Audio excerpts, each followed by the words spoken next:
I want to talk about when it comes to contenders to win the national championship.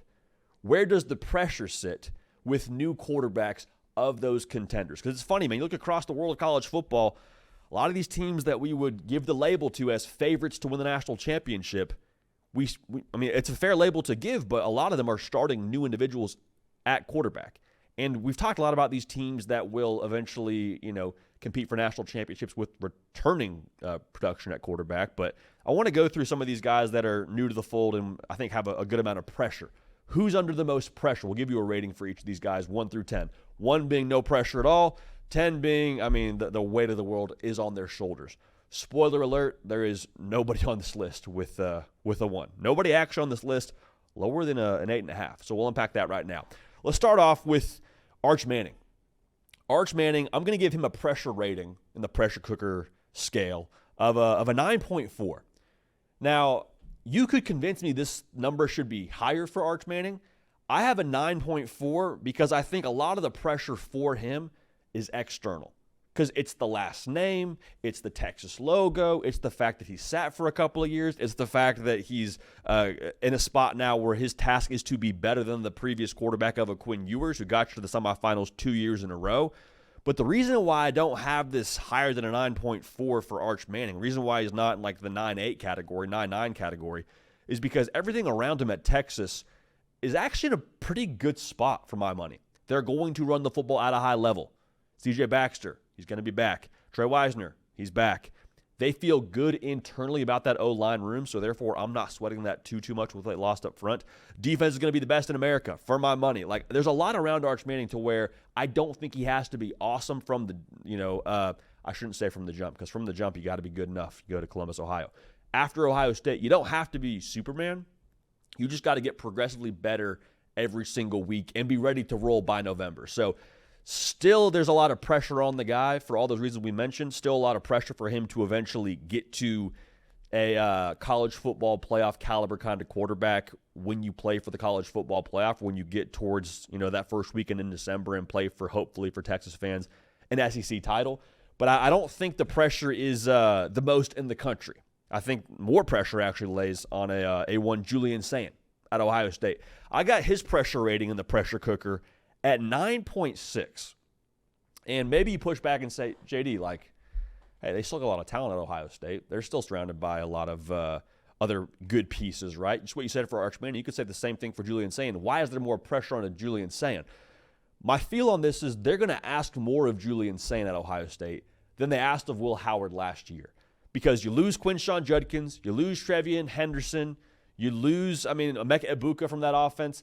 And I think you're going to throw it more than you did last year with Will Howard. Like, Jeremiah Smith is the best player in college football. Spoiler alert, there is no game that Ohio State will play this year where it will ever be okay for Jeremiah Smith to have less than 5 catches. Whose responsibility is it going to be to get Jeremiah Smith the football? Brian Hartline? Okay, yes, of course. But right behind that, Julian Sayin. And so for Julian Sayin, being a redshirt freshman, being thrown into the fold for a team that just won the national championship last year, expectations are not going down.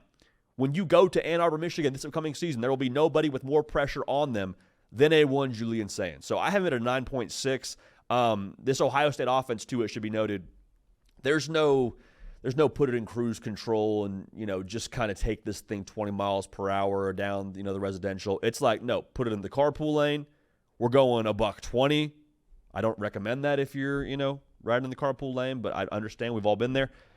They're going to ask Julian Sayin to run this entire offense. There's no sheltering him when it comes to how they do things out there in Columbus. So I have him at a 9.6 out of 10 when it comes to the pressure rating for us right now for first-year starters at national title contenders.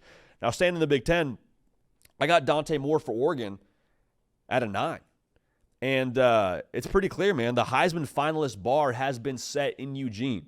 Both Dylan Gabriel and Bo Nix, the 2 quarterbacks before Dante Moore, went to New York City to have a chance to win the Heisman Trophy. What they didn't do was win a national championship.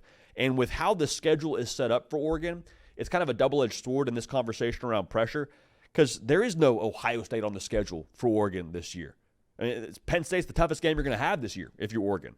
So in that way, there's less pressure when it comes to the competition you play, but in some way, shape, or form, less competition on your schedule should, in theory, translate to a better season for Oregon on the field. And the season last year for Oregon on the field was winning the Big Ten and undefeated regular season. So there's a lot of pressure, I think, in that way on Dante Moore.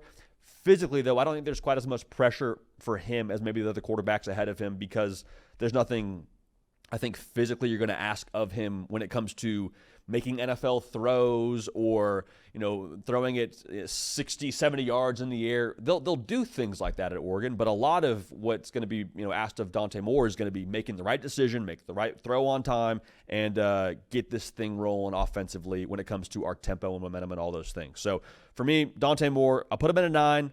Not as much pressure as Arch Manning or Julian Sayin, but still 9 out of 10 on the pressure rating scale. Pretty substantial. Now, of this list, I think Gunnar Stockton has the least amount of pressure on him of contenders that are going to have first-year starting quarterbacks. I got Gunnar Stockton at an 8.5. And 8.5 maybe still sounds like it's a larger number just because it is still Georgia. By nature of this segment, it is still a team that's expected to go compete for a national championship.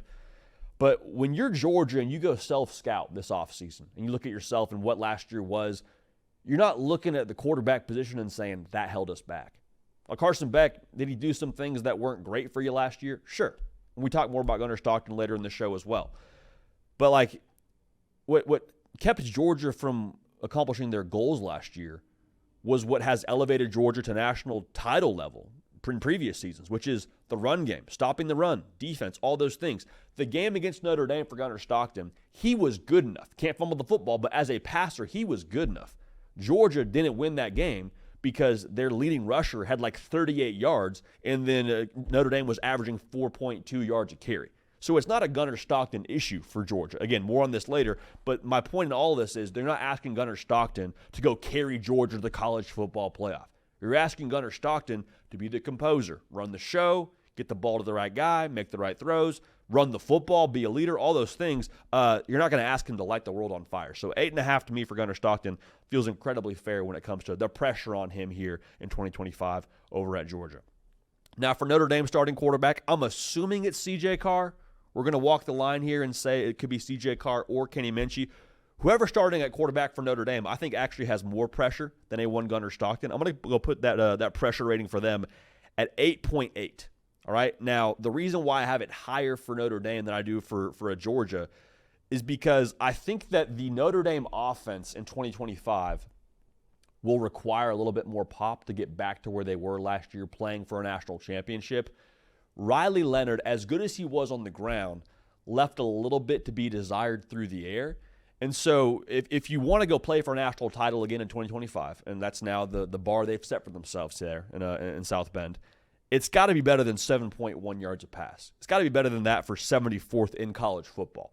And so the pressure on Notre Dame's quarterback play, I don't think it's quite as intense as in September as it will be in November.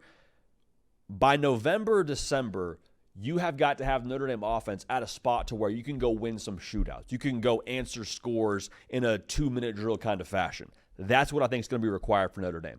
Defense is still going to be good enough, still have Jeremiah Love, still have a lot of weapons. So there's a lot built out around this quarterback to have success in A1 CJ Carr, I'm assuming. So that's why I don't have the number any higher. But Notre Dame, still a lot of pressure to perform.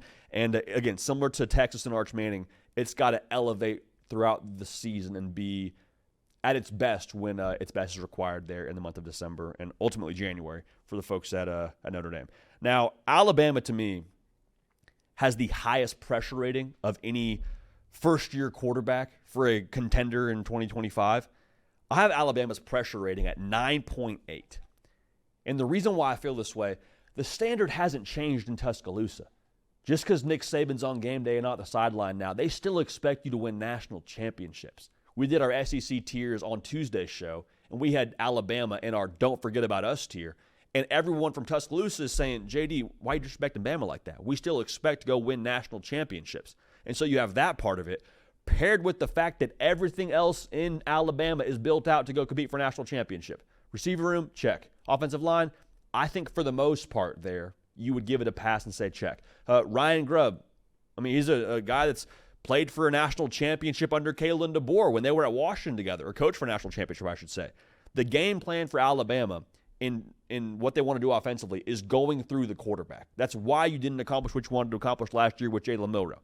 If you are going to compete for a national title, which is the expectation, it'll be on the quarterback to have a vertical presence, to be able to be explosive in that offense, and to get the ball to the playmakers on the perimeter. The defense, I think, is going to be good enough. Top 10 in the country last year, over half that production back.